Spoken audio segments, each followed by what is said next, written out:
It's my feel-good breakfast show.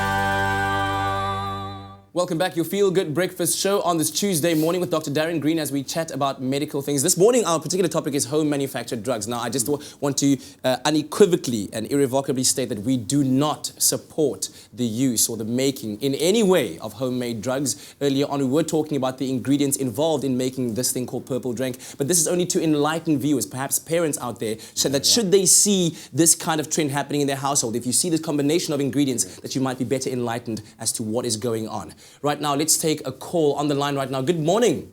Hello, good morning to you and good morning, Dr. Darren. First of all, I want to say thank you very much for your program, and I follow you interactively religiously on a Wednesday. Thank you very, very much for that. What is your question or your comment, ma'am? All right, Doctor, I want to know about this. My daughter had two bowel operations, right?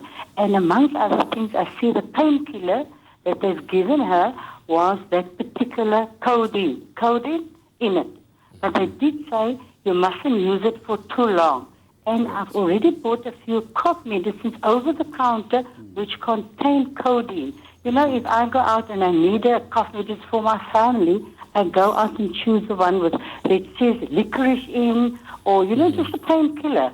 But I've noticed that most of them do have that particular substance in. What I want to know from doctor is, what can I buy that don't contain that? What cough medicine can I buy? Because, you know, I just look for licorice and we don't like an awful taste. That's a great question. Good question. Thank you. So alternatives to codeine containing cough syrups, and there are quite a few out there. There are quite a few natural products that are made of ivy leaf and honey extracts, etc. But certainly there are brands that don't use codeine in them. Remember, codeine is a cough suppressant. So if you have a constant irritating cough, often it's in there. People that cough up blood, for example, from having TB, one of the emergency treatments are using codeine phosphate, which they have to consume to suppress the cough. But generally, cough syrups contain a bronchodilator, which is to relax the muscles of the bronchus, and those are fine. You'll find quite a few out there. Things like Sulfalex, Bisolven, Linctus, Expigen, Foltex. There's so many out there, so many different brands. My advice to you is to go certainly to your pharmacist and say, listen, I'm using codeine as a painkiller for another condition.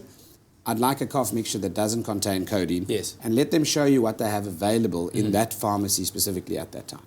That's great advice. Dr. Darren Green, as always, thank you very much for your time and your expertise. And as Dr. Darren Green said, do be on the alert for certain behavioral changes and, you know, patterns that we were speaking of right now. And of course, once again, we do unequivocally and irrevocably say that we do not support the use or the making of any form of home drug, the addiction there too. This is just a segment to enlighten you. But sadly, right now, it's almost time for us to say goodbye.